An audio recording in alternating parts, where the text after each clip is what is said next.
Chalk and wax.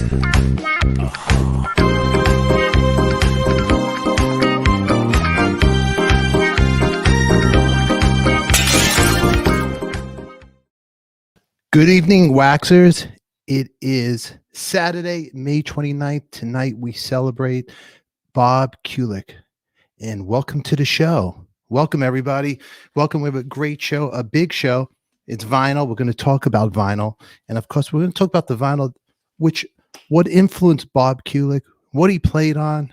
And the best person to talk and celebrate the music of Bobkulick is his brother, Brucekulick. Now, everybody out there, you might know Bruce from a little band called Kiss, Grand Funk Railroad. Also, Bob and Bruce shared the stage with Meatloaf, the tour from Bat Out of Hell, which is a lot to talk about tonight. Let's cut the chit chat, everybody. We're going to bring up Bruce and all that good stuff right now. Welcome, Bruce. Bruce. Hey, how's it going, Stefan? Welcome. You know what?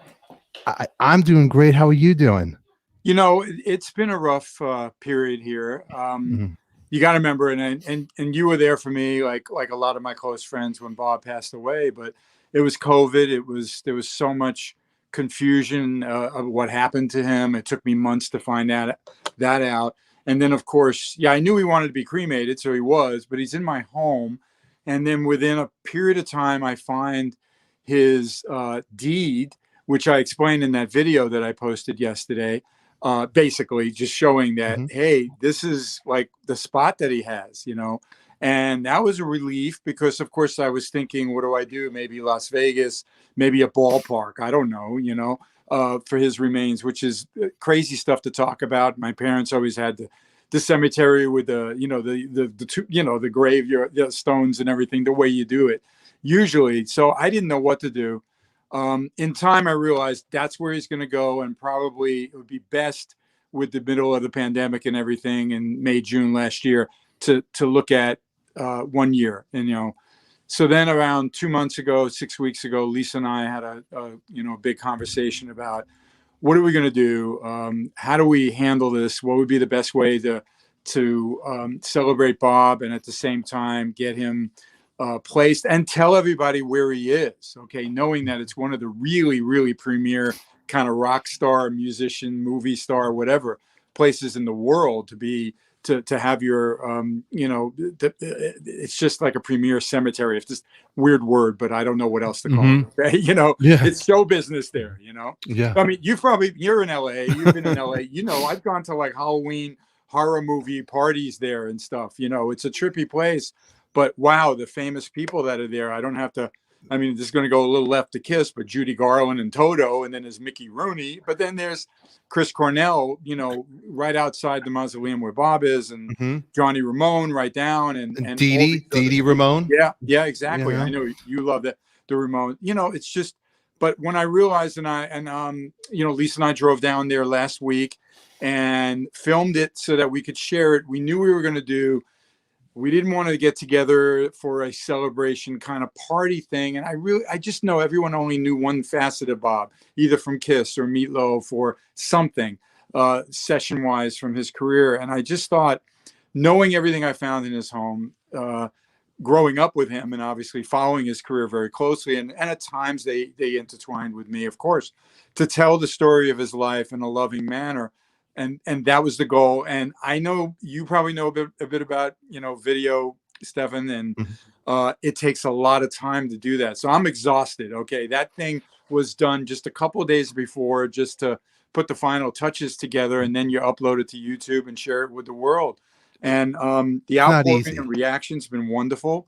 But quite honestly, the work that went into it, I'm still like, and then, you know, and the emotions that while you were doing it, looking at through the whole thing and thinking what to put in there. Yes. It's a heavy thing. You know, you did, you know, I got a text from you before you released it. You sent a text and then I looked at it, and then we didn't plan on even doing this show. Exactly. I actually reached out to you yesterday and go, Bruce, I watched the video. It touched me. I go, let's do something cool for Bob and talk to his story. And you know, one way I'm very, very happy about it. Another way I was, and you know me, I'm as neurotic as they come. I was so giving my wife a hard time. Why did I commit to this today? I'm so exhausted. And what am I doing? And it's more Bob, you know, but it's the right thing to do. But one thing I did want to let everybody know, and we could talk about whatever you want in relation to take your time. his career, but I always knew there was some fabulous vinyl, knowing the show is called, Waxed and all that, in the closet, in my wine closet, along with my vinyl, that it would be time to go through it and archive it and figure out what Bob really had. So that Lisa and I were doing that this afternoon, and I get in the fetal position when I see too much chaos around me with too many categories and boxes and things. It's kind of funny. That's just the way I am. But I made the notes, and I'm very excited that in a way I found all the albums in the footnotes of the progression of his career that I shared in the video. You know what I mean? From early bands to the later bands, and I did pull out some of the cool stuff I found to share with you guys. But again, let's just talk about organically everything we want to. And that's how we roll. I mean, Bruce, you and I have been friends for a very long time. And a matter of fact, last year when Bob passed away, I remember it very well because we were supposed to do exactly. I and Eric Singer were going to do to the from like Revenge. A Revenge thing or something. Yeah, Revenge. Talk about the Revenge album, and unfortunately, that's when we heard the news that Bob passed away, Absolutely. and it was a heavy moment. Sure. No, it affected everybody. Everybody, and probably me worse, only because I didn't know what the heck happened, and like I said, in the end, to realize that the stress of everything in his life, and he had some heart issues, that it would actually just a heart attack in the middle of the night or early in the morning. It was relieving for me because I didn't know what else could have happened, but they were very clear, about the facts, because I asked for every report possible. And no matter what, in the middle of a pandemic and everything, it was very painful, it just really was, although I was very aware that we were communicating through other people, very kind things. So I even know from one person that went to check on, they saw lights on in the house after he passed away, and they meet Lisa and I, and they're like, oh, I knew Bob really well towards the end, and I always was worried about him, especially in the pandemic. And I said, what will happen to you, Bob? And he said what he knew. My brother will take care of it. You know what I mean? And here I am. And that's why I have very high quality control. And, if I put my name on something, I want it to be the absolutely best it can be. So you can imagine my torment and the amount of passion and time and detail I put into that video, Yeah. And the reaction's been wonderful. I tell you, you really get to realize the impact he made and how many things people didn't know and how much the fans really appreciated it. As much as I did it for me and my closure, and Lisa was so helpful. I couldn't have done it without her. Say hi, Lisa. Just scream out. Yeah. Bring Lisa. Does she want to come on? Today. Lisa, much love to you. I hope you can hear me. How are you doing? But there were so many times I was like, Lisa, help me out here, But the real payoff is the closure for me. The fact that will live on, and that will be like, in a way, my HBO documentary of my brother's life, told as a brother and seen through my eyes. I couldn't cover every little thing in his resume, but I covered a hell of a lot of the big milestones, obviously. He has a huge resume. And now I'm going to ping pong back. So if you think I'm looking somewhere else, Bruce, I'm looking at the comments because the love that you're getting, I want you to see this from Mr. Antonio, 2005, big fan of the show. Very cool, Bruce, that you have been sharing pics of Bob and his famous hats on Twitter. Let me tell you about that a second. Quick. Yeah. Just real quick. We found so many photos, Lisa and I, and then we had to categorize them. Okay, family. Oh, more hat photos with Bob. More cat photos with Bob. So we kept separating them, and then in just out of love and wanting to share with everybody a different side of Bob rather than the skull face, if you know what I mean. The next thing I know, Bob Hat Tuesday, you know what I mean? And then there became Bob Cat Tuesday. And outside of maybe one snarky comment out of thousands and thousands, everybody loved it. And they were looking forward to seeing how my brother had a great sense of humor, tremendous. So all those pictures were really fun. And I know that Lisa always said, this is great to share with everybody because they need to see what another side of him rather than just the musician side. So I'm glad that thank you for that comment. You got a lot of love in here, and I'm just scrolling down. You got the Mm-hmm. fans from the musicians, like you got over here, Aaron, really Miss Bob, no BS, straight shooter personality. Not to mention his killer guitar tone. Oh, Bob had a great tone in his hands, absolutely. And I got an email from Blackley Lawless this morning because I never really ever heard from him. We did something together like 25 years ago. All of a sudden he emails me about Bob, and he was pretty shaken up. But I shared the video with him, of course, and then he just was going on about the unique way Bob would play the notes on the guitar and how he angled his hand. And it was really interesting to hear Blackie be very musical about Bob's guitar playing, but it was really, really lovely. And I also, one other guy that I have to give a shout out to who said the deepest, most loving, big picture, earthy things was Steve Vai. And I know Bob worked with him, and he's not in the video. I didn't have a great picture of that. But he just said, like, this is the kind of love that the world needs, how you shared your brother and what Bob really, created.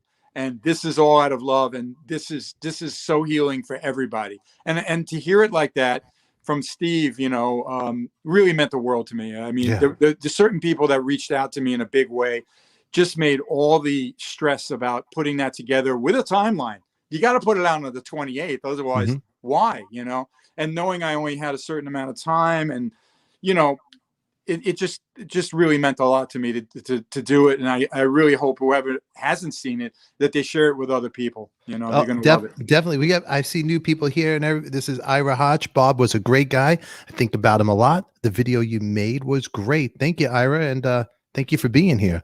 Yep. You got a lot of great comments over here, and I'm just trying to scroll through. Oh, and can I quickly yes, jump in?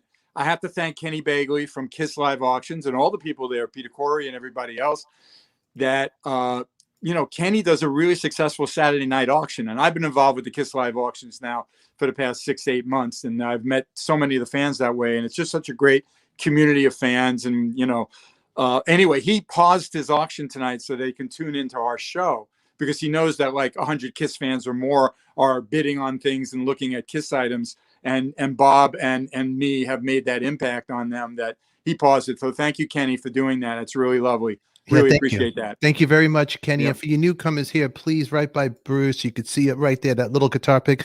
Subscribe now and hit that bell to remind you what we're all about. We're a vinyl show and vinyl stories and vinyl games.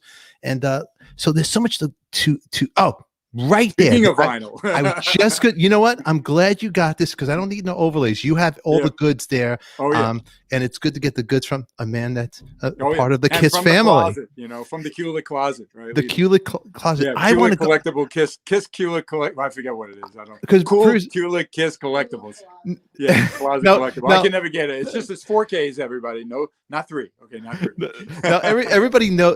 Well, people don't know, but our friendship is we always bust each other's chops. Yes, when you and I and Eric get together, it's just it goes off the wall. It's a tough room, yes. And I've never ever got a chance to really geek out on your career. Now I remember being a kid, there was a club, Bebop Cafe, and you might have just gotten to Kiss, and I saw you at Bebop Cafe, and I'll never forget you. The fringe jacket. I go, wow, there's a guy from Kiss. And I think it was Gene's Tech. It made a guy named Romeo. Romeo. Yeah. Right. I'll never forget that. And that was the first time I was in the same room with you. And then I used to see your old bandmate, Michael Bolton, always jam at Nirvana, doing Sitting on Dock of the Bay. And that was mid-'80s. Yeah, so wild. That goes way back. Now, I want to know about, you and Bob together as kids.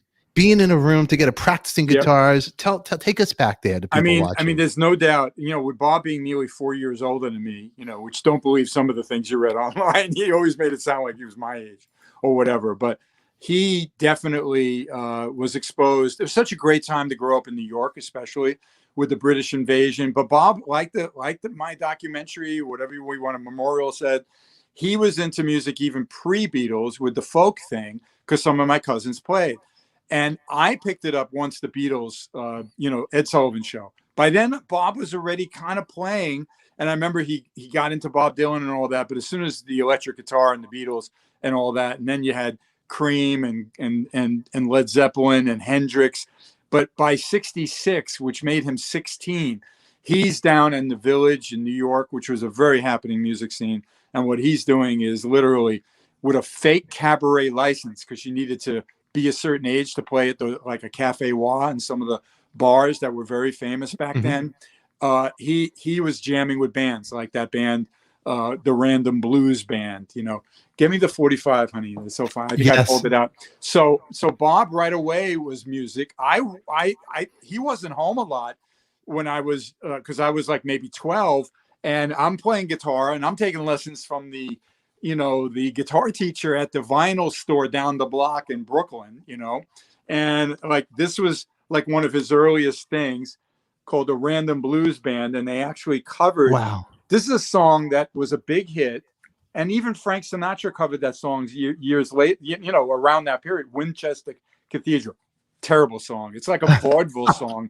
But the fact that my brother still had this is a promo copy. But he couldn't have been more than 16 or 17. It's crazy. And the fact that I found all this stuff. There was one of my friends that I've met through Kiss Live Auctions asked me this morning, like, that vinyl that you showed is, do you have that, the 45s? I'm like, absolutely. That was in the Bob box of the really vintage early stuff. So I did pick up as much as I could from him, but I took my own lesson. God bless the fact that I have an innate ability for music. I have a good ear. So I was able to pick up things, but Bob would show me, like, the first time, oh no, they play the G chord with the D note also. I was, because he just came back from England from that band Hookfoot, and he's showing me different ways that things he learned, so we shared things. In fact, that's another thing I pulled out. Dick James music. Okay. Hookfoot. Let's see. Turn that around. Yeah. That's the right way. Let's try to hold that in the center. I want to see, sure, but the opener, it's called right there. Yeah, that song's the opener, but Sweet, Sweet Funky Music was the real single from Hookfoot. Now, Dick James music, does that ring a bell to you at all? Yes, it does ring a bell. He was involved with the Beatles publishing and Elton John, of course, and these guys were Elton John's band. Wow. And Hookfoot, what could I say? For Bob to just take a guitar, go to England in 71-ish just to make it, and then he's in London and he meets these guys and they're playing and they're gigging, and I showed some of those pictures. Yeah, his hair looked terrible, but everyone knew he was really talented.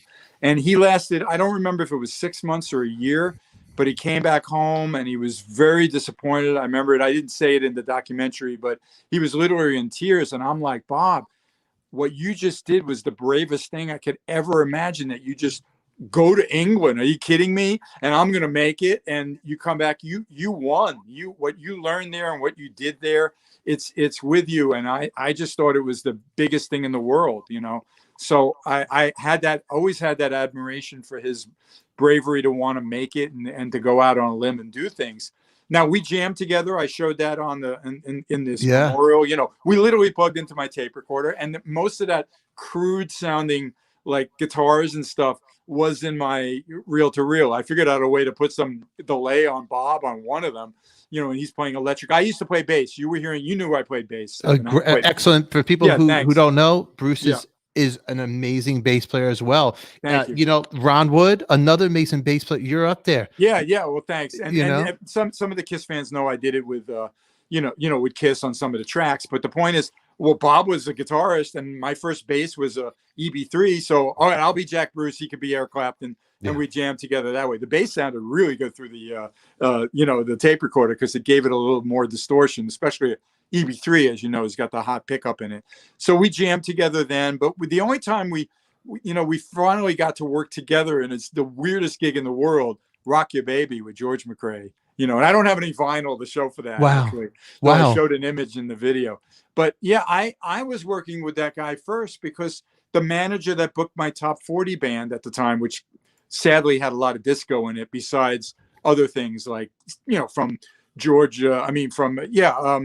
Benson to Steely Dan to what, Frankenstein. I remember whatever we did, that was top 40 at the time in the like 73, 74. He starts to manage George McRae, and next thing I know, I'm going to Europe and we're playing. And then I come back, and some of the band members changed, and they said, hey, we want to add another guitar player. So I happened to mention it to Bob, and he said, I'll do it. Let's do it. And I was like, we were playing down deep south in these really scary places. Okay.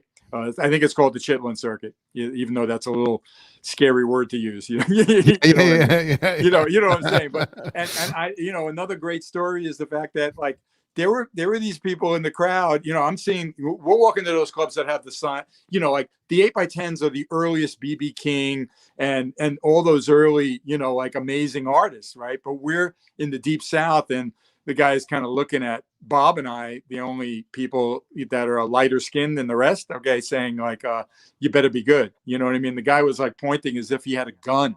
Okay. I mean, we were good, but like that was pretty scary, let me tell you. But from a crazy leg of the tour with George McRae to support his big hit, Rock Ya Baby, next thing I know, we're up in Toronto, and Mick Ronson walks in with Lou Reed. Wow. Okay. Whoa. Yeah. Whoa. Okay. Yeah. And those photos I took with some crappy camera, because one of them, you see Bob, he's got the wig on the left side, and there's Ronson and there's Lou Reed. George McRae, I don't know what he knew or didn't know, but he knew they were stars. Everybody was fawning over him. And within a year from them, Bob's playing on this very important Lou Reed album, Coney Island Baby, which is Coney Island Baby's not up here, honey? Okay. I didn't bring it up here, but everyone knows what that looked like. It's very famous. How about Lou's connection to Kiss? Writing with Gene, World Without Heroes, I mean, the connections here are crazy. It is a crazy connection. World Without Heroes. What a great, one of my, you know what? I love that song. I love the record. To me, it's a great record, great song. Not one of those with Lou, right? Yeah, I totally forgot it. Now for everybody out there, and most of you people do know, but Bruce and Lisa do a great acoustic, and I guess I call it acoustic because you guys. We've done a few where it's a little more electric, and I had a backing track, but it's all on the brucekulick.com YouTube, or my site. We'll link it to the YouTube channel. Like this will live after. This will live, and all the links. Everybody watching, the links for the video that he did for Bob, it will be in the description. Bruce's website description, and it'll lead you to his YouTube channel and all that good stuff. There's so much to go over, and I wanted to talk about a lot of things. A couple of things. He played with Diana Ross, Bob. Yes, and that was actually I should mention first. Let's go rewind. Let's go back. He's one of the ones that winds up auditioning for Kiss from the Village Voice ad, and I got to give a shout out to my buddy Michael Edwards, who wound up helping me a lot with archival photos from everywhere, because I know he's a big lover of Kiss, and he helped out so much. Thank you, Michael. But he gave me that image where you see the Village Voice ad, and I know they like Bob, but they, I've heard sometimes Gene and Paul say things like he just didn't fit. Well, his hair was what you saw from those hook foot photos and things like that. It was not good. You know what I mean? Mm-hmm. He was losing his hair at 16. Yeah. So you go to 72, late 72, he's 20, almost 23. You get what I mean? That's not going to work, So, but from that, obviously it's a little later, but he knew Gene well enough for Gene to say, well, this is after Alive 2 and the sessions with Kiss, but here's the 2 Diana Ross records. Whoa. Oh, I'm so glad you got that right there. Yes. Yeah. And this is Why Do Fools Fall in Love, which was, and for Bob to be on this was amazing. Because you showed a vinyl on that too, Bruce. Yeah, I will.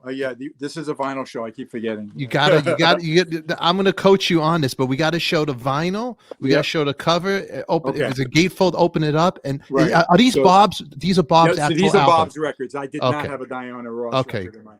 Now some of them. Oh, this is kind of cool. How it says Face 8.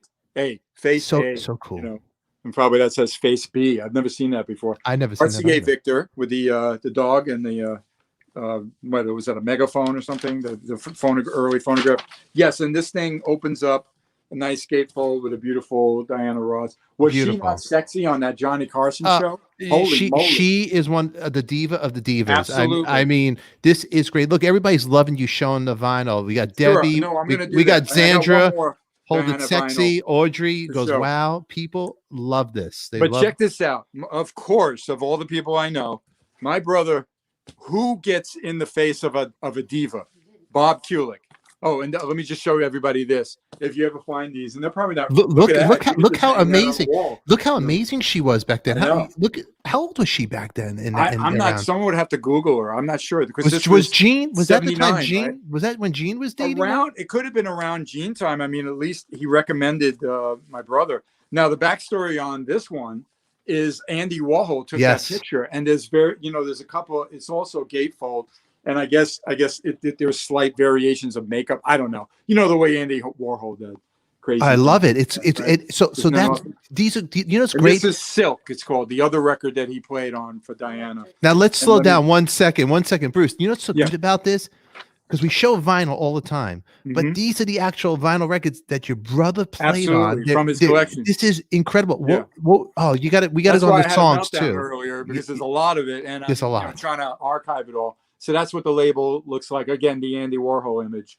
And this one just says face A, face B. And it's, I guess she's still on RCA here. I don't remember really. But I wanted to mention that Bob hit some notes, and they were really scattered. So it was really hard for me to completely put this together. But I'll tell you, he did a big, like one of the stadiums. I think he played Giant State. I could not find a photo of that, of Diana Ross on stage at that particular gig. But he performed with her there and some other gigs. And remarkably, I know they had a bit of a falling out. And I was like, I remember because, of course, I always heard what was going on with my brother, even if I was busy with some band or traveling myself. But he was, he was just challenging her. And that blew my mind. Like, who wants to challenge a diva like Diana Ross? You know what I'm saying? No, you don't challenge. And I think he got into the conversation with her on the dance floor. Like, he's kind of like, yeah, Diana. And by the way, that per diem really stinks, and I need twice as much. You know what I mean? Or I'm leaving. You know what I'm saying? It was just something like crazy. I don't remember the details, but I just know that he challenged her. Now the album, those albums that you have, we got questions in here. Is that the album with "Do You Know"? Somebody's asking over there. But what are the songs on? Is it Mirror Mirror? Is Mirror is on I believe that's on Why Do Fools Fall in Love? Actually, Lisa just put it away, but she's going to grab it. And the Silk one, I'm not sure if there's any particular big hit, but he played on it, so I included it. Because come on, to play on two Diana Ross albums, do you see the titles? There's no titles on the back, honey? It should. Yeah. All right. So here you go. It's kind of small, but the first album had Why Do Fools Fall in Love, Sweet Surrender, Mirror Mirror, Endless Love. Endless Love. Never Too Late. What was the other song? Think I'm in Love. Sweet Nothings. You Can Make It, and Work That Body. Wow. Right. Wow. So Bob's on the track. But I don't know if he's on all of the songs. Okay. But definitely played guitar on certain. And this one is Muscles. Oh my God. So Close. Still in Love. Rock for Your Love.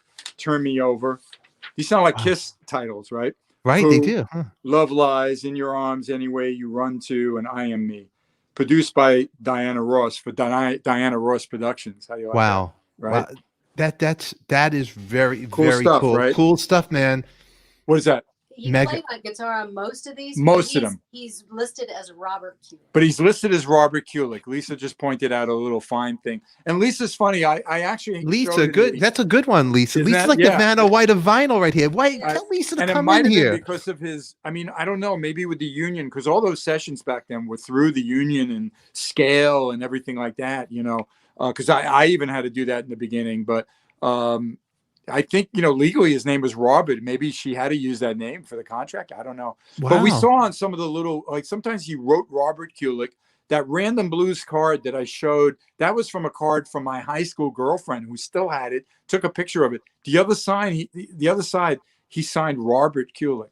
So Lisa's always wondering, when did he become Bob Kulick, right? Yeah. It's interesting because it says courtesy of Epic Records. Now, Epic Records was because he was with Balance, okay? That would have been Balance, yes. Interesting. But before we get to Balance, just because we were talking about a lady diva, right? How about that he did a Rex Smith album? Oh, my goodness. Wow. That's Forever great. Rex Smith. Lisa said he wasn't as big then, right? Or something. Did you know anything about him? I don't know.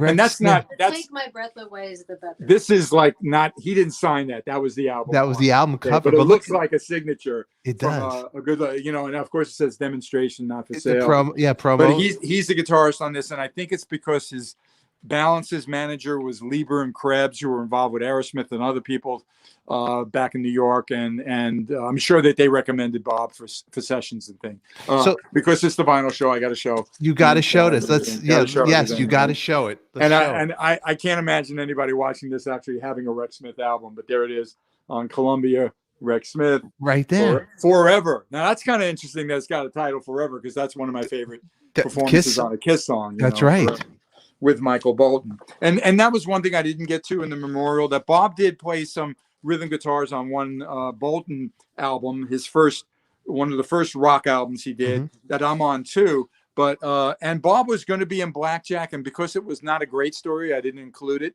But he got uncomfortable about some of the business with that band and the record deal that was offered to the band members. It was really Michael's record deal, and then he invited other people to be part of it. And when Bob kind of challenged the management and the lawyer, they said, we don't want to deal with that. And then I had to make a decision whether or not to carry on.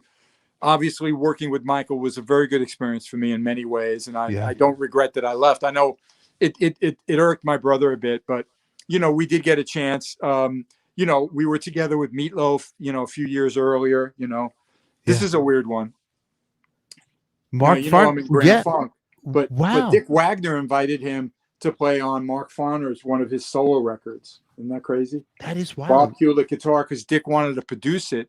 So, the first time I met Mark Fauner early on with the Fantasy Camp, and I was maybe in Grand Funk 5 or 6 years, he was giving me these looks, and I understood it, even though I didn't take his place. He, Don and Mel, whatever, they, I didn't know really any of the issues, but they weren't together anymore. So I approached Mark and I said, Mark, I'm a big fan. I just want you to know I'm here to help you. I love Grand Funk. Yeah, I'm playing with Don and Mel, but my brother, and my brother was so excited to do that album with you. And we still have, you gifted a Civil War pistol or something, and I have the record at home. I basically was honest with him that please don't, feel weird about this. And I'm here to help you at the camp, because he was a special guest. And after that, he was cool. We did corporates together. You know what I mean? It's kind of weird, That is weird. I had to break the ice with him because of, and thankfully Bob's work with Mark Fauner helped. And this is probably not a very common album either, and I found it in Bob's collection, of course, because he's on it. Typical, that vintage, the vintage Atlantic logo, killer, with the green and the red, side 1, side 2, and Dick Wagner's a connection. A lot of people, including Ultimate Classic Rock, who interviewed me about the memorial, were very, very interested about no one knew that Bob toured with Alice Cooper during his real big 77 Welcome to My Nightmare tour, and that happened when. And I didn't explain it exactly in the memorial, but I'll explain it here, that, it was always Dick Wagner and Steve Hunter were the killer guitar players. They played with Lou Reed on that Transformer live album thing, and then they were on tour with Alice Cooper. Steve Hunter was going to do The Rose with Bette Midler. How do you like that? Wow, I didn't know that. Wow. And because he was doing the movie, and the movie, I don't know if everybody else out there. Yes. Bette Midler, another huge star, right? Different kind than Diana Ross, but huge star. So all of a sudden, Alice is still going to go on tour. So they're going to Australia, and Dick, once again, knows Bob's a talented guitar player, pulls him in. And next thing I know, that set list and the little notes on there, I remember that.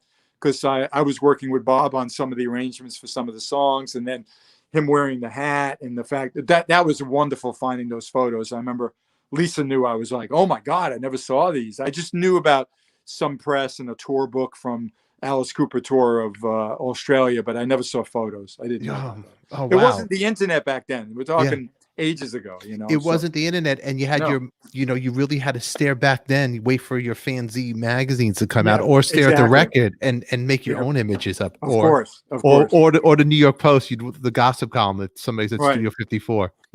Wait. Exactly. Yeah. I used to go there, and I used to go to these other, and I remember socializing through my brother with Paul Stanley, and we'd go to some places in Manhattan. There was a club called Privates that was really cool. You got a little card for it. I remember being there the night that Lynyrd Skynyrd's plane went down, because everybody was just like in shock in the club. Everybody's there to, socialize, and maybe you pick up a girl or whatever, but everybody was just like really in a bad mood, you know. And I remember Bob and I going to see with Paul Stanley, and I didn't know Paul then, and he was really mellow when we hung out.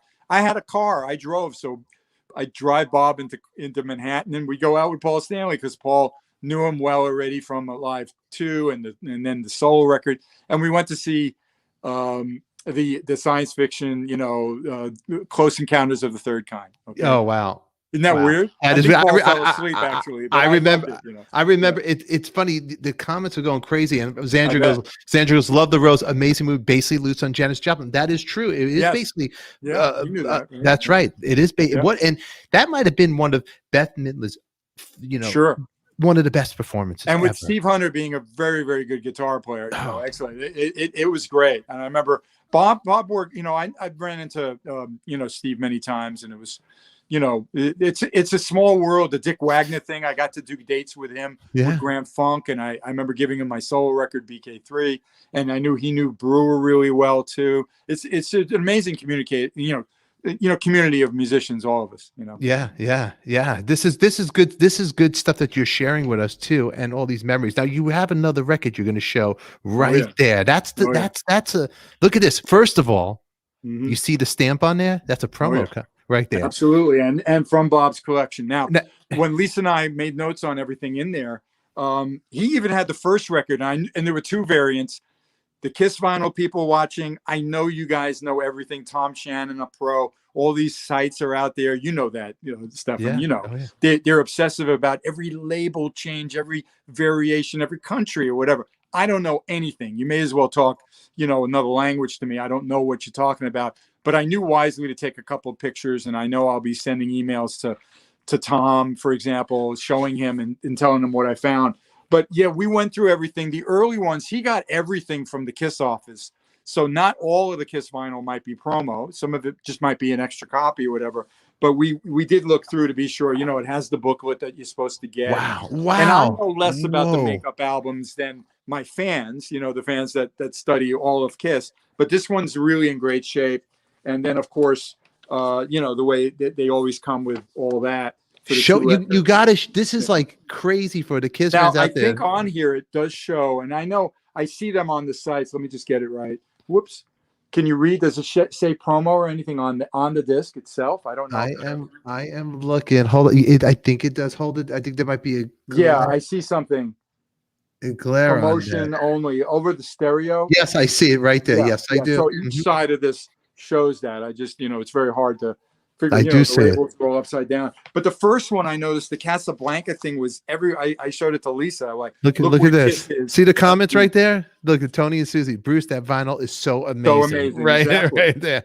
So I was having a real like, oh my God. You see, I get overwhelmed by this stuff. This is good. Now let's slow down because the vinyl people are going crazy. Look, Andy just goes, the promotion is just above side 3. Everybody goes crazy about this because you and I are on the same page. We get excited, we get crazy.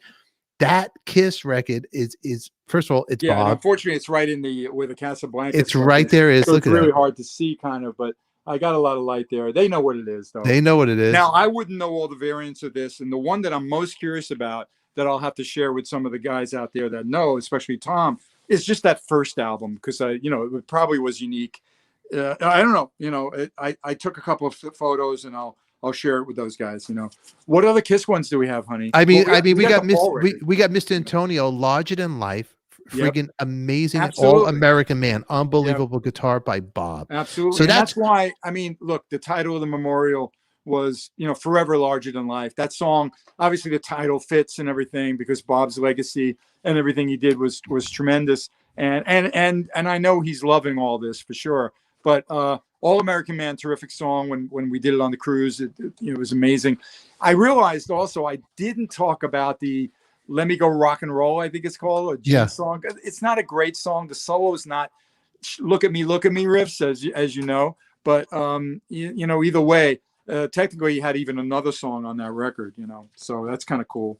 Wow. So for the people who know, the people who don't know, that side of Kiss, those were all there was a live record, and that's all the studio. Oh, let me show. They know this stuff. This was in the Alive 3 album. Lisa found it buried in. It's one of those special, you know, Kiss special merchandise thing, you know. would be stuffed in there. And I know they know all this stuff.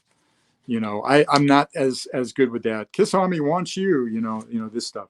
Oh, wow. Oh, I love all that stuff. I remember having, and that, wow. Yep. Wow. I wonder if it's stuck together or it slightly came apart. They know what it is, though. I know. Yeah. That. So just think about that. So that, well, and that moved into Bob doing Paul's solo record. Best record. Great record. It was my favorite of the solo. Well, Ace did have some great stuff, but I was always a little bit of a favorite to Paul because my brother played on it. But if you had to pick one, the Desert Island, if your brother wasn't involved, you'd pick that one. Had the song. I probably would pick this one. Every song. There's not one bad song on that record. No, there isn't. And this is the sealed copy. I only asked Lisa to pull that because it's sealed, and that's for a '78 sealed copy. That's a 1978 cool. sealed copy in your hand. Whoa. And then we do have one other downstairs, and that one did have the poster of Paul, I believe. And actually, oddly enough, he did have Peter's. He had jeans, but no poster. And it was kind of cool to see that. And then he didn't have the Ace one. I thought that was funny. But maybe you know what I mean? Whatever. Now, this one's really kind of interesting. And I saw someone post this on one of the sites or something else I had. But this is the assembled especially for radio from the Kiss albums. Oh, wow. I think it's like a best of. And it's Hold Me, Touch Me on that? Is that all from See You Tonight, Radioactive from Gene. Okay. From Paul, Gene. Hold Me, Touch Me, and Take Me Away together as one. And then Don't You Let Me Down from Peter and You Matter to Me and Ace, New York Groove, and Fractured Mirror. So Fractured Mirror was they released that as for the radio. And of course, on the bottom, they're Alone for it. So this is really cool. I was very excited to find this today. That is very. We had it. Now, Bruce, what's funny is Hold Me, Touch Me. Now, as you know, back in the 70s, late 70s, Kiss wasn't on the radio in New York. They never played them on the radio stations. Really, right. Not really. It's the wildest thing. But I remember you remember the Greek diners back east? Yeah, of course. Yeah. The best onion rings and burgers they have the jukebox next to you. Mm-hmm. Hold Me, Touch Me was always in the jukebox. And I'd always go play that. And that's funny that you would choose that exactly all the time. You guys and the people that were watching, give me the 45, honey. There's that weird 45. Where did it go? Somewhere. It was really interesting that I wanted to use music that related and everything, and the Kiss song Goodbye. I mean, Paul's song Goodbye would be perfect for him losing the wig. You know what I mean? It was a picture of this 45. Where did it go? I had it here earlier. Did it fall down? Now, everybody out there, that's fine. And everybody in the comments, please keep your comments going in the chat. It keeps us alive, and we love to. Any questions you have, we'll throw at Bruce. But a lot of cool stuff here. It went missing somewhere. I had. And everybody out there, please. Also, if it's your first time here, subscribe. Very easy. And then also check out Bruce's YouTube link. It'll be in the links. You'll check his YouTube channel out and.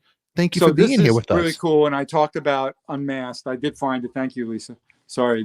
I said, I got crazy with the vinyl. I love that album. So Unmasked. I always hated this cover, though. Like, I say they still stink. You know what I mean? I still say they stink. That's so ridiculous to put on the cover of your record. I love it. And it's in the shrink wrap. Yeah, this is a shrink. Sealed one, and but not promo or anything that I could tell. There's a little cut off on the side. That is, so obviously, let me get the cut. Hang on. There, there's the cut. There you go. You see the cut now. Yeah. But I'd love someone to help me with this one. Okay, you the Kiss vinyl people out there. So this was tucked in another like wrapping that I didn't notice it because it was with like a Meatloaf thing because he has a lot of Meatloaf product. But how weird is this? So Ace on the cover. What Makes the World Go Round? Okay, it's a 45. Naked City on the back, which is why Bob would have it because he co-wrote it with. But this is clearly some product in Europe from, the Unmasked record. Wow. And I know the album's European because everybody will flip out seeing that on your show. Whoa, look at that. Yeah. Mercury, Kiss, and it's a 45 and Naked City's there. So Bob's name is listed. And by the way, Pepe Castro from Balance, who the end credits of the memorial is a new song from Balance that hasn't come out yet that I played guitar on because Bob was meant to play on it. And then of course couldn't. So that song "World I Used to Know" is all connected to his Balance years, which is some of his really great stuff. But isn't that rare? I would think this is kind of a rare. That is 45. that is a rare one. It's wild that they put Ace on that. Very So I'm cool. hoping somebody it's would let UK. me know It's a something UK about it. 45. Neil's saying I right think so. there. Yes. UK. Andy's saying UK 45. Yeah. Andy's also asking any stories about Bob writing Naked City. I didn't have a lot. I wonder if Pepe will be able to help, because I didn't realize that Pepe was the other co-writer. Do we have any of the balance stuff here? Because Pepe, you got to remember, Pepe was also all involved with Lieber and Krebs in the New York scene. And I remember going to a party at Pepe Castro. He was always really close with Paul. He's still Paul's friend. So it's really interesting that the connection of people. I shared that Japanese commercial in the memorial that they dressed up in gold, outfits. But this is a single from Balance. Oh wow! So this is a Japanese single, Polydor there, and they switched over to Polydor. They did 2 albums with Epic CBS. This one would be from the second record, Slow Motion, from In for the Count. And look how cool that is. They were a terrific band, though, on Portrait, which is part of CBS Epic. Okay. Wow. Yeah. And look how Pepe cool the label. Doug The label Casaros, is great. Yeah, not great. It's different. And Pepe, Doug Casaros is such a brilliant keyboard player, songwriter, and he was always really close to my brother. Here's the In for the Count album. Kind of like interesting cover though. It's kind of like space age, laser beam shot, dueling guys, white and black. But I guess for them the theme was the balance of life and everything. Anyway, promotion, Yeah. And I'm sure it's going to have probably that epic thing. Nice picture. Now, they were joined by Chuck Burgee. He was an official member kind of by then. Dennis St. James, who wound up actually playing with Paul Stanley's solo tour, in '89, right? Wow. And also worked with Bob in Skull. And that's Doug on the side. So Chuck Burgee's a tremendous drummer. He's on that track as well at the end of the memorial called The World I Used to Know. But Chuck played with Meatloaf as well with Bob through the 80s, not when I was with him with Meatloaf. And there's Balance, In for the Count. But that's the second album that they put out. And again, that Polydor single was like they kind of lost their deal, and Japan wanted them for that commercial thing. So nice promotion, do not sell. And this is the first album with Breaking Away, that song I showed from Solid Gold. Pepe Castro, Bob Kulick, Doug the Gling Casaros. I'll show you that on the back there. Very cool. And Pepe told me that picture was like a Polaroid, was the best photo they took, and the guy didn't have anything better, so they just like cleaned up the Polaroid, which I think is pretty fun. Whoa. Yeah. Here's the inner sleeve. Let's see that inner sleeve. Yeah, that's very cool. This will be fun. So, it's nice because it still has that Balance kind of emblem on it. And again, on Portrait. Okay, the same thing. Portrait, which was Epic CBS, So I really had high hopes for this band because I liked that it was musical, it was pop, it was rock, it was R&B. And I know you vinyl geeks are going to love this. Here's the Obi sleeve Japanese version, okay? Oh, boy, there we go. This one says sample, okay? You see that? Yes. Sample, okay? They don't do promo, sample.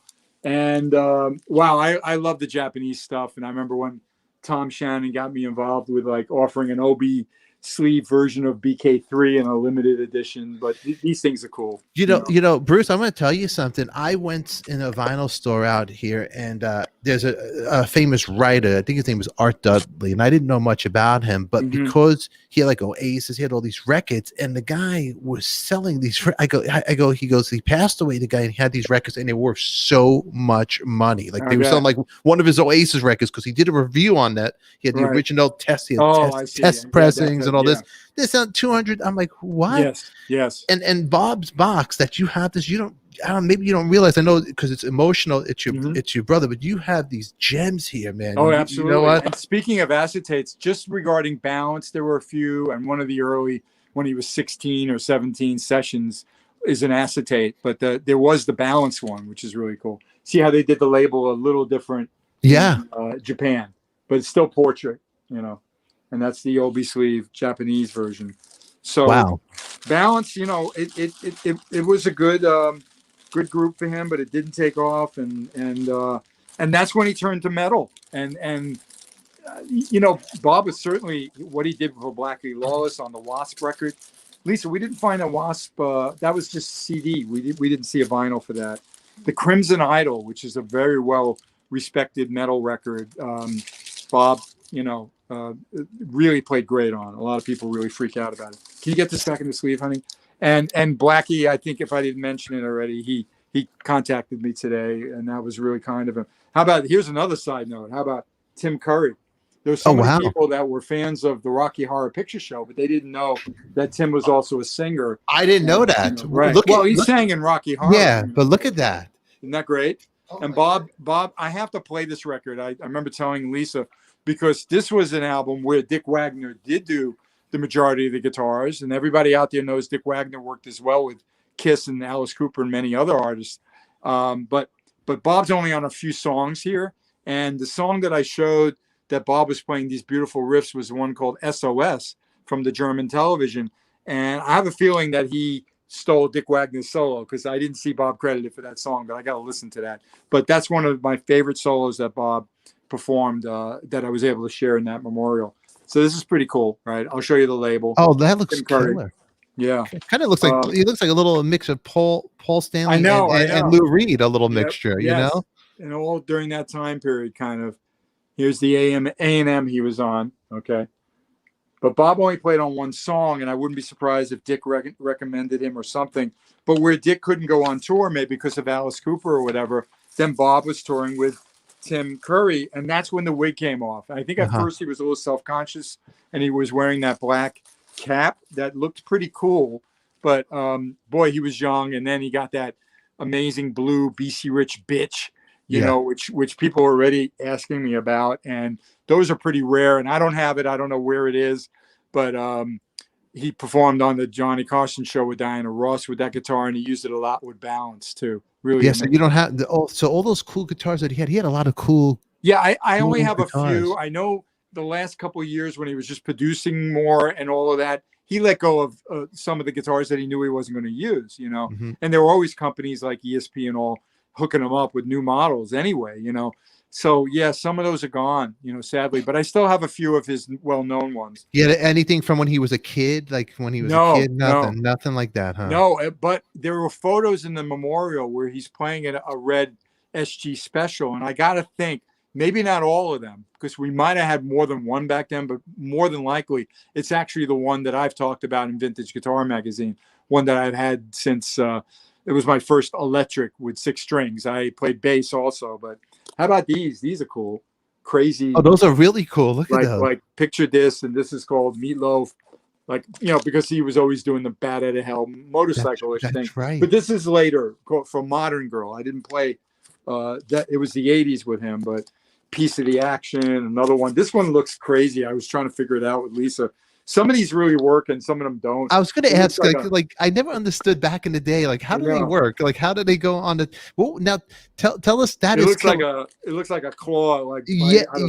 Now when you toured, you and Bob together in Meatloaf. Let's talk about that for a second, man. That's pretty cool, man. That's a big tour.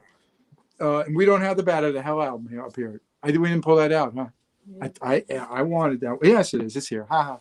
Don't be Debbie Downer with me. Just I'm a mess with all this. Everybody, thank you for being here tonight. Thank you all. She's like off camera.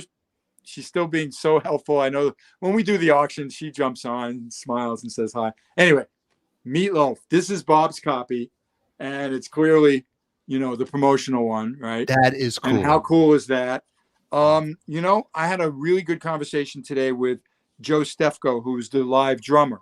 And Joe enlightened me so much to some of that time, because I was just like really green, didn't understand anything. My biggest thing was George McRae. Yeah, I toured with Bob with him, but it was still clubs and, you know, it wasn't the same. So then, you know, according to Joe, Joe was one of the earliest people in the band. And Joe told Meatloaf and Steinman, I know guys, I'm going to find guys. So I said, Joe, how did you get Bob? Well, we already did John Cale together. Now, you know John Cale, but Bob played with John Cale as well. But I didn't find anything really of value to share, and I couldn't find anything online about him touring with John Cale. So it didn't make it into the memorial. There were other names too, Dora Pesch, Ronnie James Dio, you know, Patti LaBelle. I couldn't cover everybody with his career. It was too many names. So Wow. anyway, Meatloaf, Joe Stefano said, Bob, you and your brother, I know your brother plays guitar. The two of you got to go down. You're auditioning. You're going to be in the band. You know what I mean? And I said to Joe, thank you. I mean, I can't believe, I had no idea. I thought Bob was like, Sornette, or he's in the Grapevine. Well, kind of. But Joe said, I put that band together. I loved it. It was like so cool to find out. I put him on speakerphone. I said, my wife, Lisa's here. You haven't met her, but tell that story again. And they loved us because I was able to study the Todd Rundgren guitar parts that I knew my brother didn't have the patience to learn. And Bat Out of Hell had amazing songs. What a terrific album. Sadly, we lost Jim Steinman not that long ago.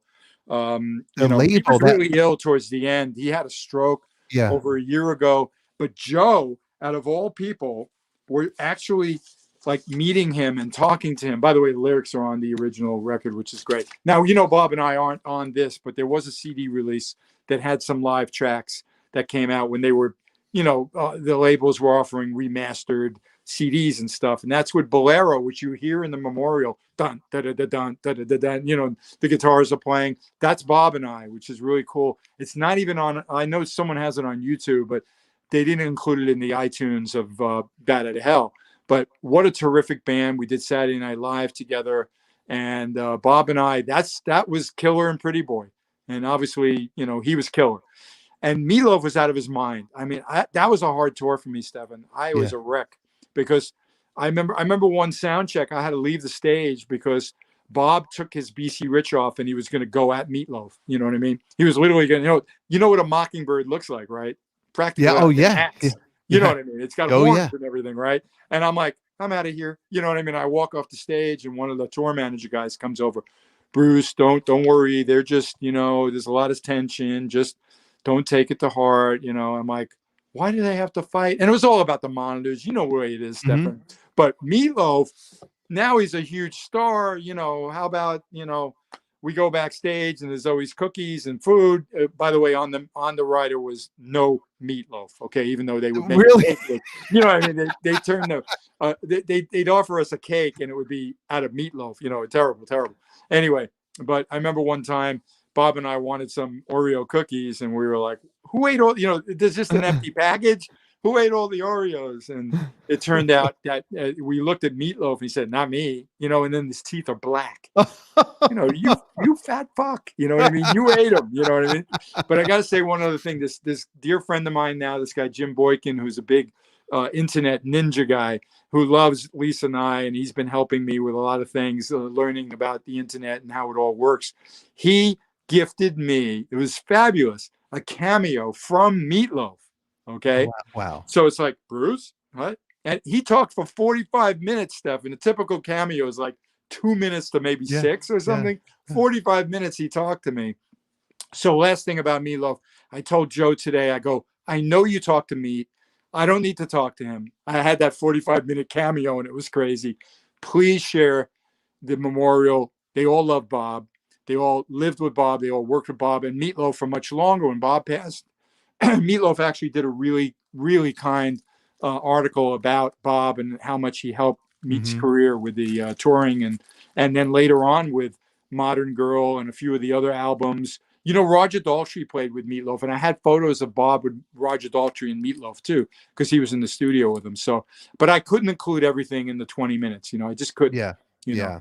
No, you did a beautiful job. We'll put the link in there for everybody over there. Are there songs that Bob did that nobody knows about? Some hidden gems, some famous artists that nobody's ever allowed to talk about. I'm trying to think we didn't find anything. There were some artists that and I'm still missing. Maybe that album's with me. My first album is with an artist called Michael Wendroff, and we found some of the other records, but I didn't see my name, so I gotta keep looking. But not really. I mean, I think back then, if you did a session, it was out there. It was out there. Okay. But everybody knows, obviously, and they all know it too, the ghost guitar work of Bob on Kiss stuff. You know what I'm saying? So of course, yeah, he did a lot of go. I was just wondering if anybody was on David Soul's hidden track. That's a little funny joke here. I'm a big David Soul. Oh yeah, fan. no, I don't think so. that but, is, I mean, the fact that people didn't know about Diana Ross and a lot of the others. And how about, of course, the fact that to tour with me with George McRae, that was really weird. That picture of us down in like the I didn't know South. that. I didn't know that you toured with him. Yeah. That's great. That's a big one. Peter Corey, thank you, Bruce, for sharing your memories. True professional over here.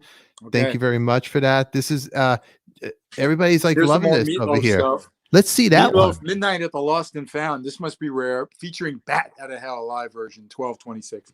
Special tour edition. So Bob obviously knew, for whatever reason, even though I never found him much of a collector as me, but when it came to his career, he saved everything.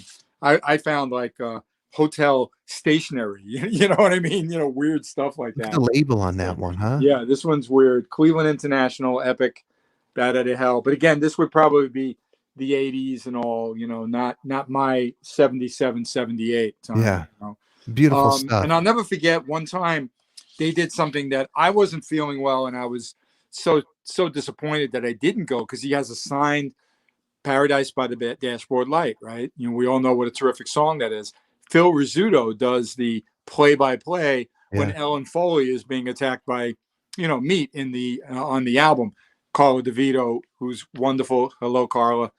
Who married Robbie Benson, actually. That's right. But Phil Rizzuto, if you're a Yankees fan, and Steinman was, and Meatloaf was, that was a big deal. So they got to go to Yankee Stadium. And like I said, I wasn't well that day to go. And I know Bob's got a signed, Phil Rizzuto ball from that time. Wow. Probably. I've got to think. But yeah, that was really cool that, there was a lot of, the Saturday Night Live thing we did, that was amazing, even though there were 9 people on stage and Meatloaf's the size of 3 or 4. But think about it. That was when, first of all, Christopher Lee was the guest host. Oh, wow. He introduces us as, ladies and gentlemen, meet love. Oh. And only if you have a British voice and you're like a famous vampire can you get away with that. Meet Christopher love. Lee, right? How legendary.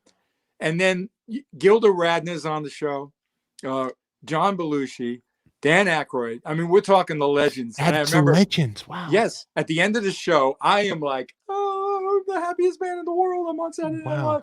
And I remember, how they always had the cast, including the, entertainment on the stage. And I'm like smiling. And I remember going to, they always had an after party at a, groovy bar restaurant in New York City. And I remember getting an autograph from my mom, from Christopher Lee, because I knew that would mean something. But being next to and Gilda Radner and those legends, oh my! I mean, I'm really dating myself now because Saturday Night Live has had so many stars through the years. But wow, that was the first cast. It doesn't get bigger than that. And I'm the only Kiss person to be on Saturday Night Live. Okay, someone told me that with the original cast. Even it's so what was it like back there? Was it because I remember reading the book Wired about John Belushi, and I was always in my head picturing it must have been crazy over there. Like I mean, we were the band, so we're in that green room. So I actually only at a little bit the party afterwards, and then everyone giving everyone high fives on stage at the end of the night because you're getting through a live show. And I was a nervous wreck, of course, but I don't remember, like seeing any of that chaos. And I got to think for some of those people, the crazy stuff happened. You know what I mean? After when they were off, and then they would get self-destructive or whatever. Was their vice. No, nothing like Belushi going, "Hey, you smoke? You got a cigarette, kid?" Nothing like that. No, nothing like that. No, I didn't run into that. But I will tell a great Lou Reed story. Yeah. So Bob, we meet him, like I said, back in the George McRae days. But then Bob bumps into him at a recording studio in the city, like Bell Sound or something like that. So that's when Lou didn't really have a guitarist for the record because he was just like getting it together. And then he asked Bob to play on it, made him play some of his guitars too. That clean Strat on Coney Island Baby. It's just really, really great stuff. And Lou is such a, an incredible writer, such a unique artist, right? But I'm living with my brother. We still sometimes at my mom's, and I get a phone call and Lou's looking for Bob. Okay, it's 76, right? And Lou goes, is Bob there? And I'm like, no, he's not here. Can I take a message? It's Lou. I go, oh, hi, Lou. It's his brother, Bruce. I met you too at the club with George McRae. Oh, hi, Bruce. Okay, well, tell him call. And he gives me the number. Does it really kind of weird. I mean, this is come on. If you know anything about Lou Reed, that guy was wired very differently. Okay, I think he was living with a very strange. He had a strange relationship back then too, named Rachel. That I don't know what it was, but anyway. So then I hang up and I said, I'll get the message. And I'm like, wow, that's cool. Lou's looking for my brother, right? And then the phone rings like 2 minutes later, and I answer, and he goes, Bruce, it's Lou. Don't give this number to anybody. I'll never forget that. Of course. What am I going to call up all my friends? Here's Lou Reed's number. Are you kidding me? Lou Reed. Now, he wasn't the most friendliest guy to especially to reporters. He would be straight up, very, part of the whole Andy Warhol scene, and very just himself type guy. So, wow, that's pretty. Patti Smith. Did you know anything about her? Well, I love Patti Smith. Do you have a story about it? I do. Tell me. This is really weird. I don't know through who and how, but I wound up auditioning for her. I didn't know that. I go to some kind of really nice, big apartment thing, townhouse in Manhattan. And there she is. All I knew was this skinny punk girl with hair under her arms. I didn't know too much, right? And I have my guitar, and she's staring out the window saying poetry and tells me just to play. Okay. That's not exactly my comfort zone. Okay. You know what I mean? There's no music structure. I mean, yeah, Jim Steinman could tell me, make my guitar sound like a milkshake, and I have an idea. But this one, she's just reciting poetry or lyrics and staring out the window, and I'm supposed to play. It was a rough audition, let me tell you. And I didn't get the gig. Okay. I didn't know that. Yeah. That's weird? A crazy story. What other records you have there of Bob's right there? Well, let's go. We'll go a little more modern. How about the Metal Christmas? All right. We Wish You a Metal Christmas, and this one wound up with Lemmy and Dave Grohl and George Lynch, Michael Schenker, Tommy Shore. This is one of the sealed copies. Now, also, it's Grohl on this one, or did that happen later? I think. Let's see the cover. I think they say on the cover who's on it right there. Some of the names are there. Yeah. Some of the names. Yeah. Yeah. Alice Cooper. Yeah, Dave Grohl, and that's where I found that photo with Bob. I mean, with Lemmy and them. And the connection with Lemmy and everything was really strong with Bob. And I remember one time, just they liked working with him. It was very, very interesting to me. Because I used to be scared to death of Lemmy, and then I would be told by people that knew him pretty well that he was really a sweet man, But, he had a scary look to me, and I ran into him once at a Good Rat show. Mm-hmm. The bill is Ozzy Osbourne with Randy Rhoads on guitar, Rudy Sarzo, okay? Wow. And the second on the bill is New Jersey, New York, Long Island band, the Good Rats, okay? Oh, wow. Which is me, okay, at the time. This is 81. And it was at a college in Pennsylvania where they loved the Good Rats. So they stick us on the bill. Opening act, Motorhead, okay? Motorhead was not really well known yet. And Good Rats were weird. You got a lead singer, Pepe Marcello. Yeah. Rest in peace. With a baseball bat and shorts going on stage, okay? With very bad hairline, okay? And Lemmy, I remember peeking in the dressing room, and he looked out, and I was like, oh. I got really scared, you know what I mean? And it was all good, but you got to admit, he was intimidating to me. And I remember watching a little bit of Ozzy. I had a 3-4 hour drive home, so I didn't stay for the gig. I didn't realize that I was seeing something legendary with Randy on stage. And that vinyl's here too, the Randy Rhoads thing. I only pulled out certain things. I couldn't deal with it. There's too much. Yeah. No, he has too much. There's a lot of stuff there, man. You know what? I'm glad you got to show this, and tonight you came on here and shared some of Bob's vinyl. These are some highlights, exactly. And obviously, if anyone's got some questions out there that I might be, here's a couple of the rare Meatloaf things that I pulled that I thought was real interesting. That is it. Yeah. For resale. Okay. This is cool because this is like a live record, and I see. Here's a picture of Bob right there. Oh, wow. Playing with Meat. Yeah. Get it out of the shine. You can see him there. And by then he was very proudly bald and looking groovy and very comfortable with that shaved head. I'll tell you guys a funny story. I remember going to might have even been like a Studio 54. And Lisa, you should hear the story too. But we would walk through these kind of interesting clubs and everything. And I had a nice head of hair then, and I was a handsome guy. all the girls wanted to touch my brother's head. They Really? were only interested in Bob. I got no love at all. Really? So, What did Bob, Lisa, just understand that my brother was quite so the wait a ladies' second. man. What did Bob say about that night when he He said liked it. He was very playful with them, and he always had wonderful girlfriends. And how else would he wind up with a movie star like Stella Stevens for 30 years? You know, how did they Come on. meet? How did they meet him and At Stella? a recording studio, because Stella loved music. I know that. And what a great, big, varied career. And I'm going to share, Lisa and I are going to share a lot about her in the future, just not now. But, you know, I think next thing I know, Bob's like, I met Stella Stevens. She wants me to come out to LA. And I'm like, what? You know what I mean? You know, Yeah. and I'm like, okay. And then he spent more time. I was staying at his New York apartment because he kept going out to Beverly Hills to be with Stella. She was totally in love with him. He was smitten like you wouldn't believe. Why not? I mean, he grew up in love with her, and now he's in a relationship with her like that. She never wanted to get married.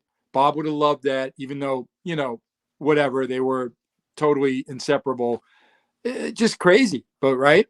How Yeah. weird. And I remember Stella Stevens. Wow. Stella being a very what an interesting career, and loved music, you know, and Bob would go off and do the Meatloaf thing, but I think it was easier for him later on to be home more and do the studio and the metal bands and all that. Here's what this one looks like, an Arista. That was that Meatloaf one.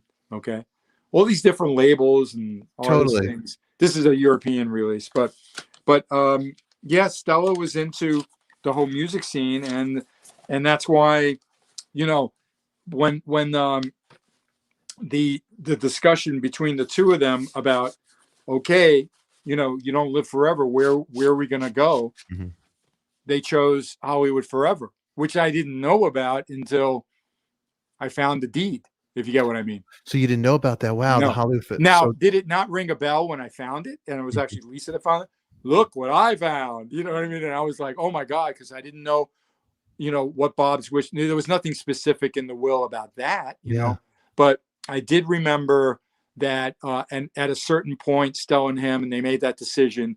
And I know it was really important for Bob. Part of that connection was, you know, Stella Stevens is a star. She's going to be in a, you know, a star, you know, cemetery, and Bob's appropriate to be there. And that's why the photo of the two of them is in the display, because when it's her day, you know, and there has to be that sad day when you have the service there for her, then we move Bob over, you know, and there's Stella. I know it sounds crazy, and I didn't know anything about urns and niches and internment, because being Jewish and everything, it's always It's just, you know, the parent, you know what it's I like. was It's just the gonna cemetery with the gravestone. but I was just gonna tell you, it's a thing that we all grew up. We don't want to talk about it. No, we don't. I know. We don't. The family doesn't want to talk. Don't worry about it. Don't talk about it. Yeah. Did you grow up in a home like that? Except the second my parents moved out to LA, you know, when I lived there, it was like, you're taking me to Mount Sinai, we're getting the plots, you know, and she didn't ask for me or Bob. She just wanted Harry and Alice to have a place. And thank God they did then. It's beautiful where they're buried in Simi Valley. And in fact, when Lisa and I drove to take care of Bob, that was the cemetery trip. Okay. Very bizarre. I hate driving to LA, but we did the drive with Bob in the car. You know, when I go past Reseda, Bob, say hi. Oh, we're going through Palmdale. Say hi. Oh, say hi to mom and dad. You know what I mean? Because we went straight to Simi Valley and we visited my parents, you know, because obviously when I was living in LA, it wasn't a big deal, you know, but I've been in Vegas now almost 3 years. So we paid our respects to mom and dad, and that was lovely. The cemetery there is beautiful, and their gravestones. And, you know, another like kind of sad, tragic, weird thing, but I did want to share it because, you know, Bob's passing obviously trumps my dad, but they died on the same day, May 28th. Yes. And exactly 10 years apart. And that's kind of weird.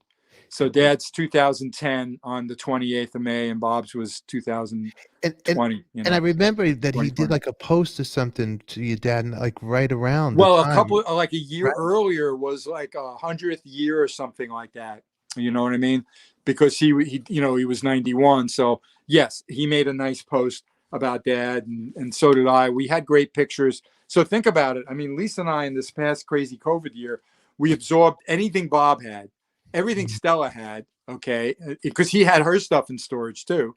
And that's a long story I don't want to get into, but either way, my mother and father, my mother more recently in 2018 passes away. So now I have everything she had. You see what I mean? Mm. So the family Kulick and everything Bob all in one, kind of like interesting. To archive it all is a big job, but the stuff I found was remarkable. I love a lot of my good cousin of mine that I'm close with, who just turned 80 at the 80th Zoom party.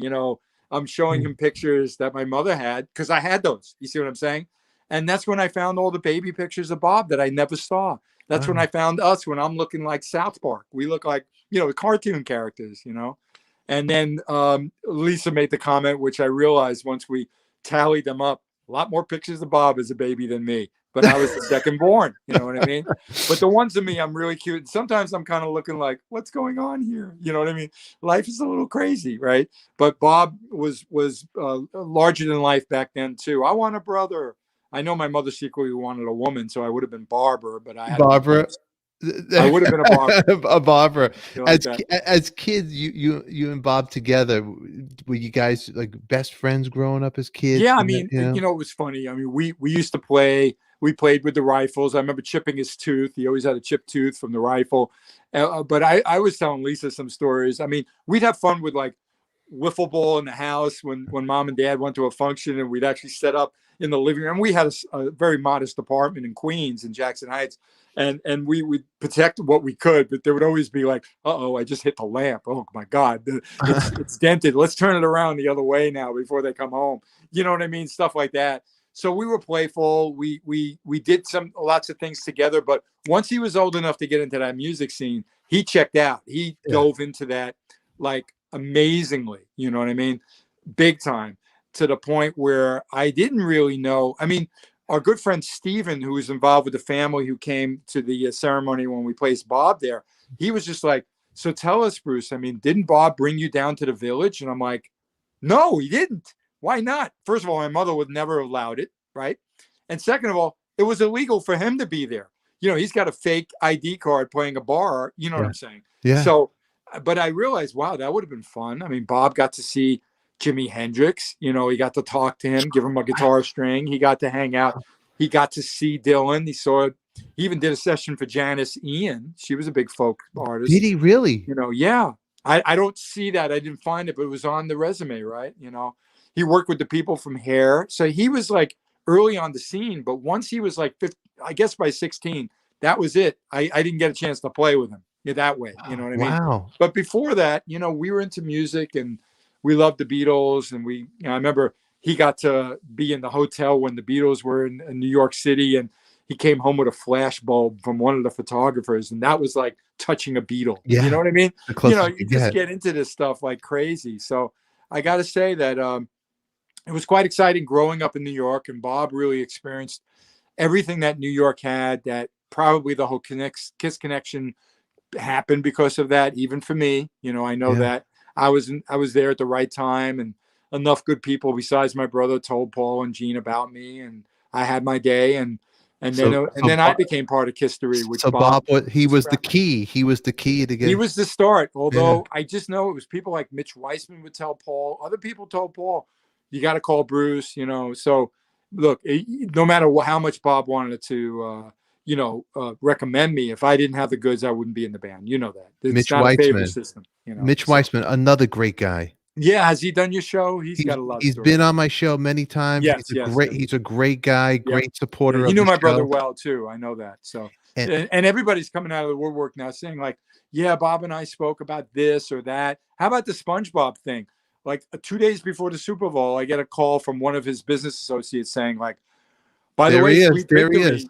Yeah, pushing the button. Okay, Mitch Weissman. Hey, Mitch. All right. There he is. But the SpongeBob song winds up in that Paramount TV promotion, which I was so proud of. And I know Bob, to be part of the Super Bowl finally, and then to have like Patrick Stewart, who's one of my favorite actors, dancing to, SpongeBob in that advert was amazing. So it's really small world how it all interconnects. It's been a crazy ride. How about him playing that sitar, in that Murderers Row thing? that was like one of the best guitar things I've ever seen him do. I couldn't believe it. So I reached out to the director of that video, who's a dear friend of mine who works on all the Eric Carr videos, Jack Sawyers. And he worked with Union, my band Union, with Karabi and Brent and all. And Jack was like, oh, yeah, we rented the sitar, but, you know, Bob broke a part off of it, so I had to buy it. I said, what? You got to tell me this story. Come on. So then he keeps explaining it to me, and I'm going like, dude, where is that sitar? And he goes like, it's in storage. I go like, yeah, well, it's not going to be in storage for long. You know, you're going to dust that thing out. I'm getting my hands on it. And that would be a cool item to offer the fans. You know what I mean? The sitar from Bob's India video, which came out amazing, you know? So that's the kind of stuff down the line. I'm going to figure out some events that I can actually have some of these items wind up in the fans' homes that collect. And I'm going to figure out a charity that meant something to Bob that I can include to take care of as part of that. So I'm really, you know, I'm thinking about, I found so much stuff. I could literally put some of those CDs and everything from his career that he used to use for those expos that he'd go to. And I could offer them maybe on my website in the future too. I would hope, you know, fans would appreciate that, because I think this video is going to turn on so many people to so much more of his career that they may not have been aware of. So that's a good thing. It's a great thing. And you know what? I'm glad that we had a chance to document this here on the show and talk about Bob's life and celebrate it. And that's breaking news too to Hollywood Forever. That's I didn't know about that. That's the first I heard about it. And I kept it quiet until the video. And even in the video, I don't give it away, you know. Maybe if you scroll down in the YouTube description, you know, I put a little information there for those who might have and didn't have the patience to find at the end. And that footage and that whole section was the most emotional for Lisa and I, of course. First of all, being there, I was a wreck anyway. You know, I mean, it's just too weird. And then everybody knows any funeral you're involved with. And every time, you know, I've talked about it recently, and just like 2 or 3 people I know pretty well, and they're like, oh, we just got word about a death in the family. I'm flying to, I'm driving here. I got to do, you know what I mean? Everything stops when that goes on. So here's something we needed to take care of a year later. But I wanted to tell that part of the story for him in a cinematic way, hence the videos leading into the mausoleum, the photos from the cemetery itself, showing how unique and famous it is, and then what his display looks like. It's like, could almost feel like they're there. And I highly recommend, since it's very easy to visit at that cemetery in Hollywood, that anyone making that trek to LA, go pay your respects to my brother. I know he'd love it. Yeah, he would love it. The Hollywood Forever is a legendary place. You got Tyrone Power. Is there Bugsy Siegel? Yeah, you got Bugsy Siegel. You got the Darren McGavin, who was a TV show Kojak from the Night Stalker. There's Get Smart. You could walk around. It's did you Google that, or you know that? You know what? I know about it because I walked around it many times. I'd go I'd visit Dee Dee, and at the time I'd walk around Fay Ray, and I'd walk around all the time. No, it's an amazing place, and I've already had some fans of mine send me pictures. They're right in front of Bob's. Hey, they're wearing a Kiss shirt. I mean, I think that's really cool, and certainly it's easy to go to, you know, because it's right there on Hollywood Boulevard, 6,000. So it's awesome, and I hope everybody understood I wanted the story to have some arc in it that made sense about his life. And one thing that I kept freaking out about when I went into Bob's home, when Lisa and I had to get all his belongings, was that gladiator statue that I show in the beginning. And I remember he used to be so into the gladiator stuff. He gifted me Gladiator DVD, and then the Bluetooth of Blu-ray rather of 300. You know, so he was totally into that. And at times, when I remember he would be going through tough stuff, like he had this health thing that was crazy with surgery, and he would be quoting gladiator stuff all the time to me, you know. So I realized, all right, I remember that quote, and then I had to tie it in, and everything about that mausoleum and everything just reminded me again that the ending quote should be, you know, powerful, like the one that I chose, which is, at least that's what I found on Wikipedia, that the Spartans would say, you know, which is about your, you know, what you leave is your legacy. This is your, how's the quote go, honey? I know you know. What you do in life echoes through eternity. Correct. Wow. Beautiful. And this body of music, and how much he loved the fans, all of that, and then how he's touched so many people. I think it's a big legacy that needs that kind of analogy. That's all. I have before we go, I'm going to take one special fan. He wants to come on here, ask you a question. Sure. If you don't mind, No. a stream. I'm only going to, this is a special fan. I have to do this and then we'll get out of here. Yep. Hello. And your name is? My name is Fred Flintstone. Fred Flintstone. What's your question for Bruce Kulick, my friend? Welcome. You look like you're home. I want to know what happened to all those cool BC Rich guitars that his brother had. Yeah, well, sadly, and you're not the first person, Eric, to mention the BC Riches to me today. Okay, I got a call from a Bruce, couple. I saw all the video, and I'm like, yeah. Oh my God! I tried calling you my way in driving to Vegas, and then I called. I think I was telling Brent, maybe either Brent or somebody. I said, Bob had all these really great guitars. So did I. All those BC Riches. He had like well, I know he had a rich bitch, that white one, but he had that cool, I think it was. And it was actually flip-flap blue, that bitch, actually. You couldn't see it. It looked mostly white, but it had a little blue hue in it, No, nice Pauls. Yeah, no, that picture with all the guitars was Paul Stanley's and Bob's, okay? And there were more Paul Stanley's, okay? You remember Paul always had a big collection back then. No, but I'm talking about when he played back with Meatloaf and all that kind of. It was a lot of BC Riches. Both of us were into it. It was very popular in the early 80s. And then all of a sudden, guitars, you needed a Floyd Rose, and that wasn't going to be a BC Rich. You know what I mean?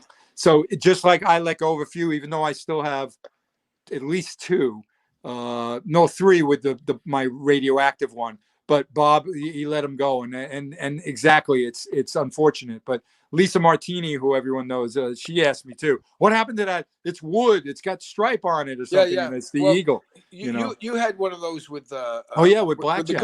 With the Good Rats. Yeah, and the Good Rats and Michael Bolton too. Yeah, absolutely. Is that the same guitar, or you had? No, we both had. Bob and I had so many BC Riches through the years, and it was really great that there's this guy putting a book together. Dick Wagner, remember the photo of Dick in the thing? Bob took that picture, and he's playing this custom BC Rich. And I'll tell you real quick, the guy writing the book, he has that guitar. He brought it to me when he interviewed me in New Orleans. So I actually held that guitar that Dick's holding even. So yeah, we both had. I have a Mockingbird that's similar to the ones we played, but Bob didn't keep those very long because it got into the Floyd Rose guitars.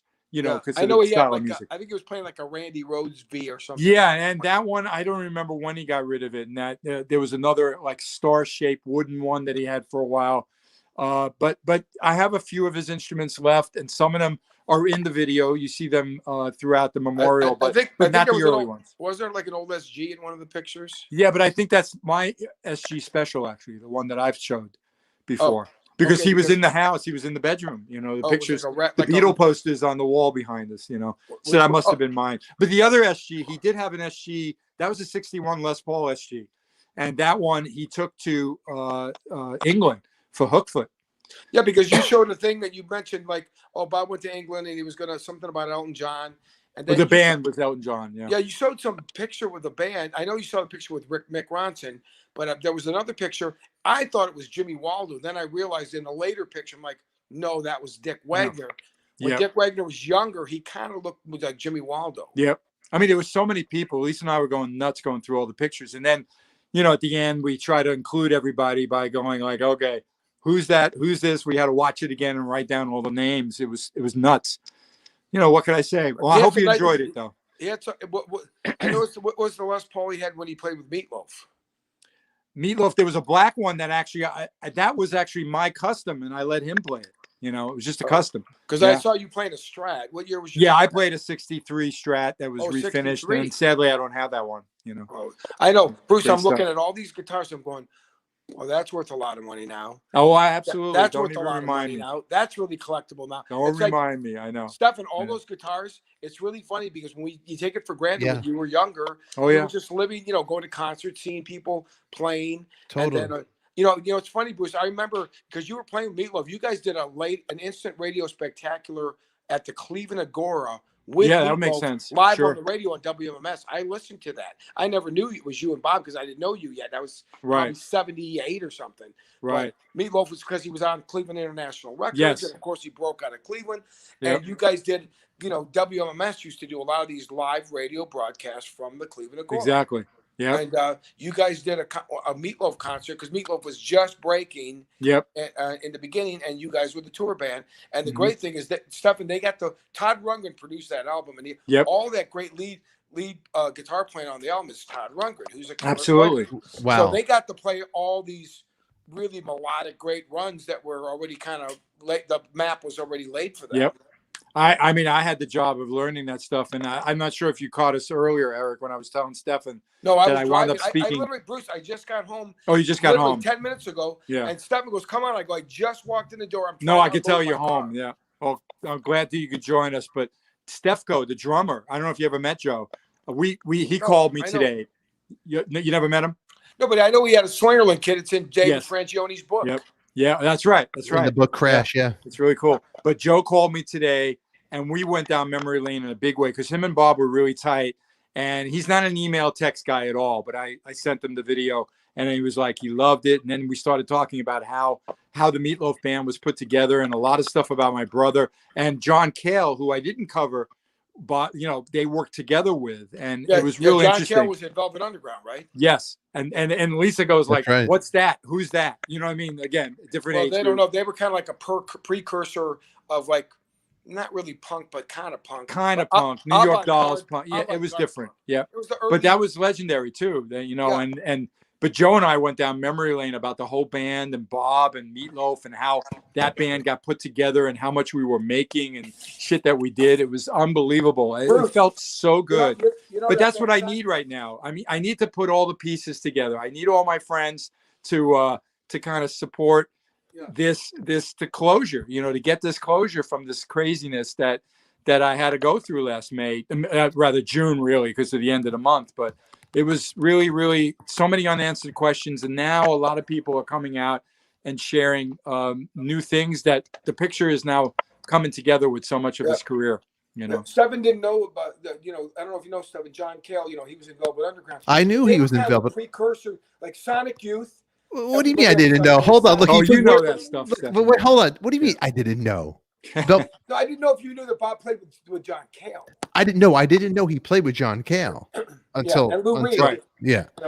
And then Gene hooked him up with Diana Ross. Yes. Now he has the vinyl. He was just showing. Yeah, I was showing those earlier. Eric, it makes me want to just run out and buy those albums. They're not expensive either. I was looking Bruce, them up, but I don't know if the they're story. in good shape or not. How did you guys get the Meatloaf gig? I never knew that. Heard the So story. that was Joe. It was Joe, and just a quick version of the story because I told it earlier that Joe knew he got the gig through like Epic, which was the label. Knew Joe Stefko, said, "Joe, you got to audition for this band. They're going to be big." And Joe was actually in England. I think he stayed there because he dated a pretty famous punk girl then, somebody I don't remember, but and he mentioned it today. So anyway, Joe knew Bob. He knew that he had a brother who played guitar, and they needed 2 guitar players. So it was Joe that insisted that Bob and I go down and audition, and that was it. And he already knew the album. Joe, he aced the audition. Really? Meatloaf sits him down and plays the record for him, the Bat Out of Hell song. He goes, "Wow, that's great. I could play that." And they looked at him like, "Are you crazy?" And then a great story. And the fact that Joe, he already knew the record. He learned it already because he knew he was going to audition. And then he plays Bat Out of Hell. Not an easy song. Who played drums on the album? I forget. That would have been, I think it was, Bruce Springsteen's guy, Max Weinberg. Was it really? You're right, Max Yes. Weinberg. Wow. Yes. No. That's right. He's right because they all had that connection. It was all that E Street band. Absolutely. Wow. Keyboard player, Britain guy, whatever. You look that up. Yeah. Ellen Foley, who couldn't go on tour, of course, because She was from Cleveland. Something. Yeah. Oh, really? I didn't know that. I wonder. Now, let me get this right. Kid Leo, who was the DJ Yes. on WMS, he's the one that broke Bruce Springsteen. I wonder, because they were signed to Cleveland International Records, Meatloaf. I wonder if he had something to do with getting the Bruce Springsteen E Street Band to play for Meatloaf, because Ellen Foley was from Cleveland, I'm pretty sure. And I think that was the whole Simon Cleveland loved connection. Springsteen, and he wrote the songs with that in mind. And then Simon went on to become one of the legendary writers, as you know. For so many artists actually. Yeah. Oh, really yeah. well. So Yeah. I'm losing my voice. I'm going too long. All right. Eric, Bruce, Yep. Well, I know I made it late 7. He gave me the link, but I was in the freeway, Bruce, and I knew I was coming No, on. no, the hill. he told me you might pop on, so it's good to see you. Well, Sure. I said if I go on, I'm going to lose the signal because I'm going through the mountains. You know, Oh no, you can't do it on the drive. You know like when that. you see the big what do you call it? The solar panel things. Oh, when yeah, you come down yeah. and you cross the California border, like Yeah. that area, and there was a couple accidents and a bunch of traffic. I bet. Yeah. Well, I'm bet. glad People you are made driving it. like maniacs on the road. Well, Oh, I hold on. bet they are. I'm glad you're here, okay, Eric. I'm glad you're safe. Yep. You know, you probably yelled at a bunch of people on the road. Oh, I'm sure he did. Yeah. I actually put the cruise on 78 or 79. I'm There you actually go. good. But everybody here watching tonight, I gotta say one thing. Thank you, Bruce, for sharing the stories of Bob. Thank you, You're Eric, welcome. for beating traffic, getting here in the nick of time. I didn't want you to get a speeding ticket. And for all you new people that have not seen the show before, please subscribe and remind yourself when we come on again next week on Talking Wax. It's the 40th anniversary of Belladonna, Stevie Nicks' album. And I'm going to have Cool. Sharon Solani, Stevie's singer. She recorded that first record with her. She's in the band with her still to this day. We're going to talk about Stevie and all that good stuff. It's her best friend. She's also on the, she was there. Yeah, Sharon was there for the recording with Tom Petty and Stevie, Stop Dragging. She also sang at Ebony Eyes by Bob Welch. Interesting. See, huh? You know your stuff there, Eric, huh? And when they do there's Day on the Green, she gets on stage with Bob Welch, and then Mick Fleetwood walks up and she sings, you know, your eyes got me dreaming. She's out there with the tambourine singing backgrounds with Bob Welch. That's right. Cool. So next week is going to be a great one, and then the week after I have a Danny Goldberg. You know Danny Goldberg? Oh wow. you guys? Yeah. From Cool. Gold Yeah. Mountain Records. Gold. That's right. And it was his record label that him and Stevie that did Belladonna. It was one of the first records that started a career off for them and all that good There you go. stuff. So we're going to talk about all that stuff next week on Talking Wax, 8 p.m. Pacific Standard Time. Bruce and Eric Singer, thank you for. And we have to do a revenge one. Talk about revenge. Yeah, we'll do the revenge. We'll do one. a revenge one day. It's going to Okay. cost you, Stefan. You know it'll what? cost you. I got fans. Everybody subscribe. Thank Bruce. Thank All right, Eric. We'll talk to you guys. All right, take care. I'm All right, gonna guys. Everybody Bye, else, Bruce. thank Bye, you. All right. Bye, everybody. All right. Bye bye. All right. See you guys later. All right, everybody. That was our good friend Eric, Bruce, celebrating Bob Kulick tonight. And please, once again, thank you for being here. Next week, everybody, we are going to celebrate the 40th anniversary of Stevie Nicks' Belladonna. So we're going to talk about all that good stuff with Sharon Solani, who's still in Stevie's band to this day. That was her first record. We're going to talk about it all and all that good stuff. But until then, everybody, it's only rock and roll, and we all like it. Thank you for being here. I love you. Mwah. Good night. Boom.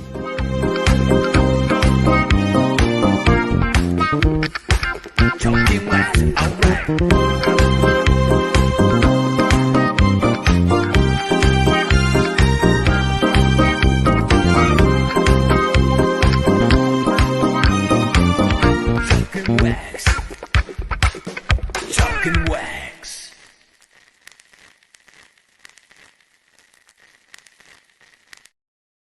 Stop. I'm still here. Check out our online store where you can get cool hats like this, or maybe get a cool shirt like that. Also, you're going to want to click there, click down there, click down there. You might not see the box now, but it'll be there. Watch some past episodes and share this out to somebody that that needs a little smile on their face. Need a little wax, a little ADIKA, and check out Coffee Talk with ADIKA Live, our sister channel. We love you.